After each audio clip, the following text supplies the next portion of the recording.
Hey everybody, and welcome back to a new video. Today I am starting a new series where I'm going to be doing weekly reviews of movies that I haven't seen and maybe movies that I have seen depending on my schedule and how busy I am. So with this series, I'm just going to give brief overviews of what I thought about the movie. No summaries, no why this is this, why that is that, or how this is that.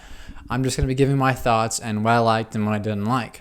So these videos would be a little bit shorter and just for some content for people to think and see what I like and discuss and my thoughts on popular movies and stuff. And today's first movie is Fight Club, directed by David Fincher. You met me at a very strange time in my life. So I had already known the ending of Fight Club just because of, I'm pretty sure it was a Watch Mojo video back when I watched those when I was like 12 years old. So I knew where it was going to end. I just didn't know how it was going to get there. And first off, I really like the tone and the feeling of this vibe and how dirty everything feels. Like the actual cinematography tone is just very dirty and very dark. And I mean, the house that Tyler lives in is disgusting, and I like that a lot, just to show how miserable and shitty his life really is. And you feel gross while watching it, and that's such a really cool added aspect to this movie. So another thing that really captivated me was Edward Norton's acting throughout this entire movie, because in the very beginning it's very monotone, he has like no personality. He doesn't seem happy. He seems very depressed. Obviously, it's why he goes to the support groups for people who supported him, which was a really cool idea and really cool way of showing that. And throughout the movie, I love how he portrays his character as going more insane and growing more insane as it goes on. And that just adds to how terrifying this movie really ends up being, because as he's forming this group of, I call it incels, but who really knows?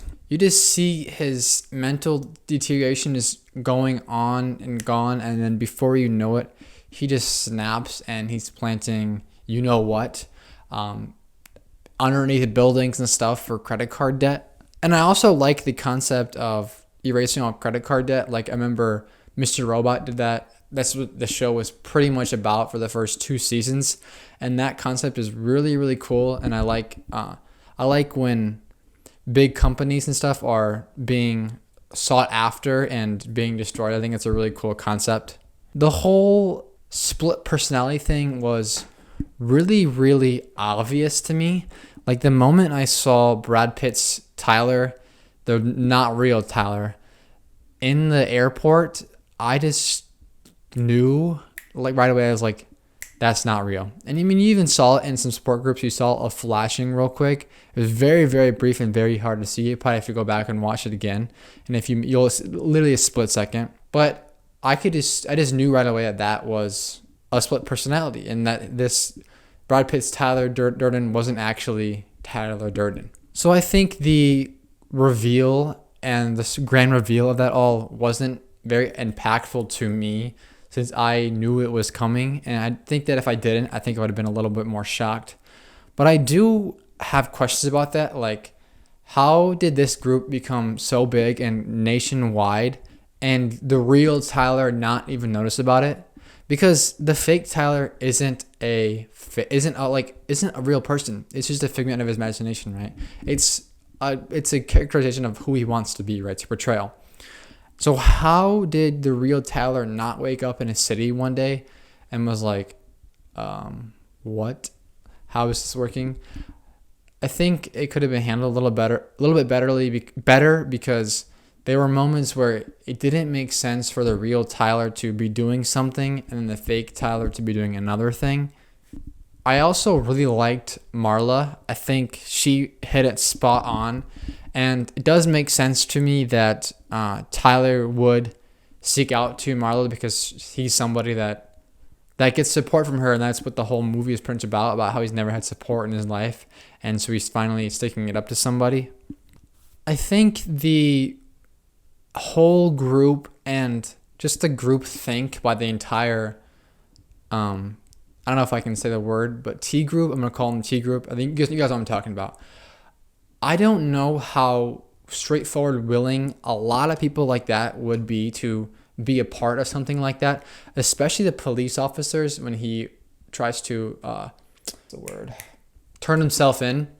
I think that wasn't very realistic. I mean, this movie isn't realistic, but there could have been still more aspects like that where it didn't take away from the realism of it.